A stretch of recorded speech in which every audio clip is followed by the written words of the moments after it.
Baba Mtakatifu alipotoa mwamko huu, sisi ambao tunajua jadi zetu, mila zetu, tunaelewa kwamba anatuambia baba au mama, mzazi au mwewe au yeyote yule, takianeni siku zote mema, hata kama mtu na jinsia gani au gani.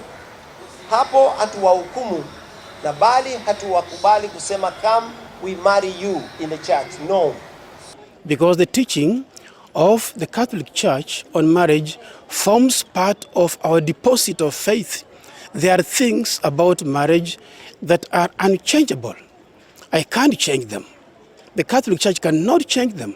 The marriage between a man and a woman is unchangeable. The Catholic Church cannot change that. And that teaching of the Catholic Church endures yesterday, today, and tomorrow. That is not about to change because it cannot change. We cannot change that. The message that came the other day from the Dicastery for the Doctrine of the Faith was explaining about blessings and interpreting blessings.